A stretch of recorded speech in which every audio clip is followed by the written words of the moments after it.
आज supreme court का जो फैसला हुआ है नोटों के खिलाफ,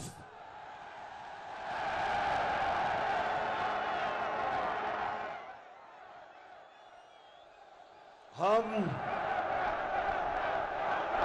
सुप्रीम कोर्ट आपका शुक्रिया अदा करते हैं क्योंकि आपने इस मुल्क की इखलाकियात को जो ये गिरा रहे थे, ये जो सारे डाकू ऊपर बैठे हैं जिन्होंने हमारी इखलाकियात को पूरा खत्म करने की कोशिश की है, सुप्रीम कोर्ट ने आज पाकिस्तान की इखलाकियात को गिरने से बचाया।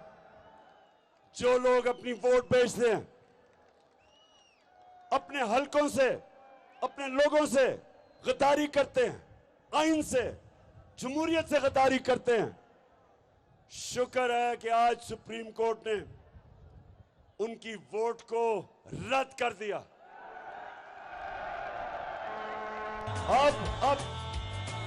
अब हमजा शरीफ, तुमने भी बड़ी देर की अचकन सलवाई हुई थी।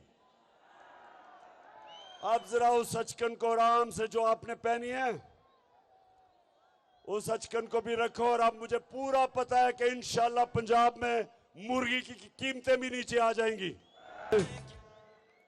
मैं सुप्रीम कोर्ट से एक और बड़ी आजिज़ी से रिक्वेस्ट करूंगा कि शरीफ खानदान के केसेस करप्शन के आप सुने, क्योंकि एफआईए को उन्होंने तबाह कर दिया।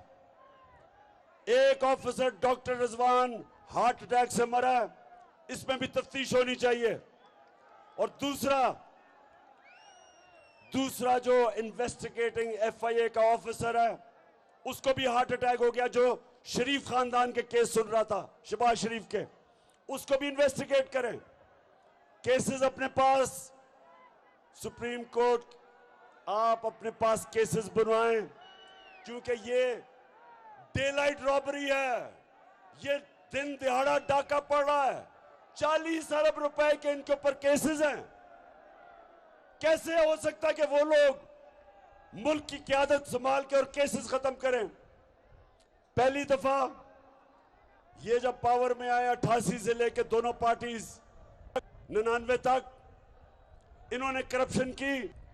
जनरल मुशर्रफ ने इनको एनआरओ दिया, सारे इनके करप्शन के केसेस माफ हो गए। 2008 से 18 तक फिर आए, फिर करप्शन शुरू की। अब वो केसेस इनके ऊपर जो 2008 से 18 तक चोरी की थी वो केसेस हैं। अगर अब भी इनको एनआरओ मिल जाएगा, ये मुल्क के अंदर डाकू राज होगा।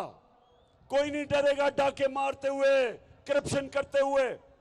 आपकी जिम्मेदारी है सुप्रीम कोर्ट के जजेस के इनके केसेस अब अपने पास लें और सुप्रीम कोर्ट इनके केसेस सुने, डे टू डे हेयरिंग करे। ये दुनिया में कभी ऐसा मजाक सुना है कि बाप बेटे दोनों ने उनको सजा होनी थी, एफआईए ने इनको सजा देनी थी।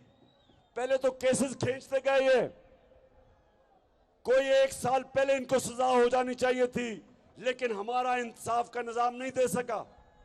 जब सजा होने लगी तो बाप प्राइम मिनिस्टर बन गया, केस खत्म। एफआईए के सारे लोगों को फारग जो इनके केस कर रहे थे, और उधर बेटा तैयार हो गया। इसलिए सुप्रीम कोर्ट को मैं आज रिक्वेस्ट करूंगा कि आप खुद शरीफ खानदान के केसेस सुने, और हमें किसी के ऊपर अब एतमाद नहीं रहा। और दूसरी चीज, मेरे पाकिस्तानियों, कोहाट के नौजवानों, मुझे यह बताएं कि आप चोरों को अपने ऊपर मुसल्लत होने देंगे?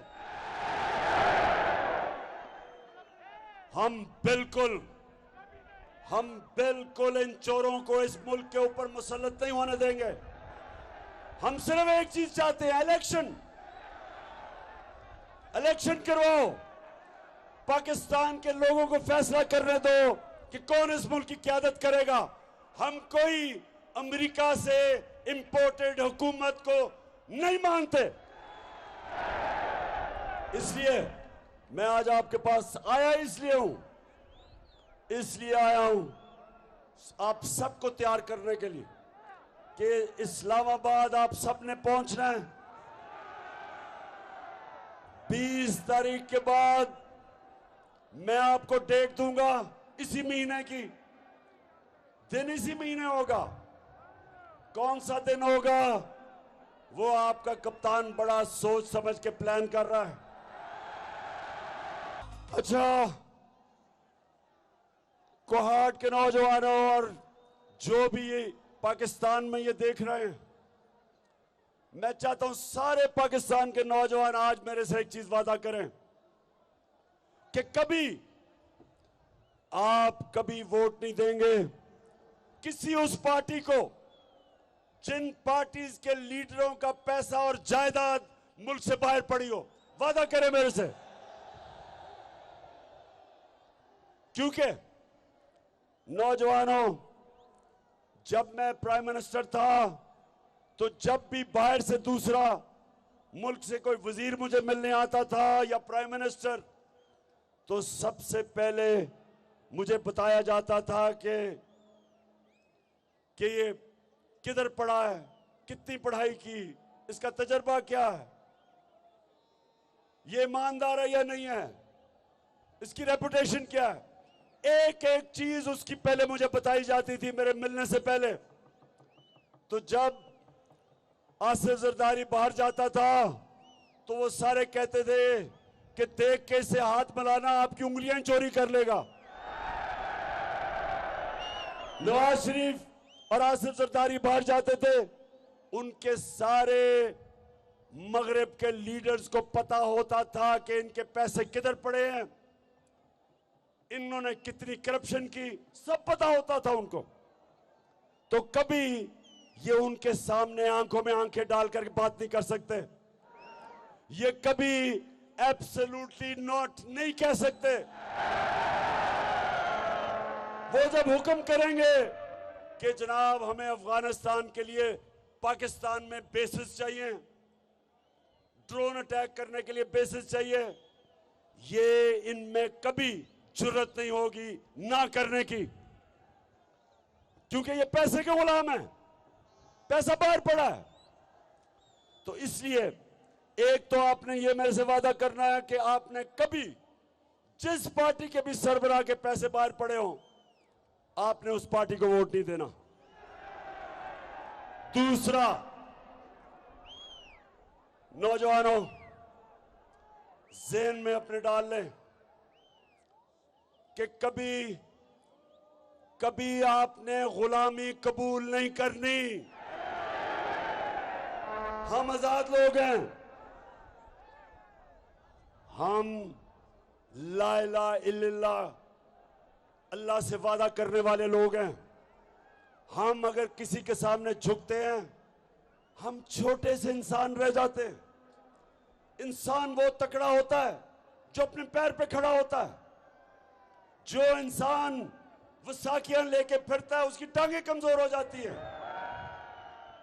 और इसीलिए जब ये जाते हैं बाहर तो इनकी कांपें टांगती हैं,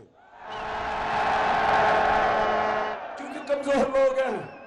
इसलिए नौजवानों, मैं आप सबसे वादा लेना चाहता हूं कि हम आजाद लोग हैं, कुर्बानियां दे के पाकिस्तान बना था, लाखों लोगों ने कुर्बानियां दी थी।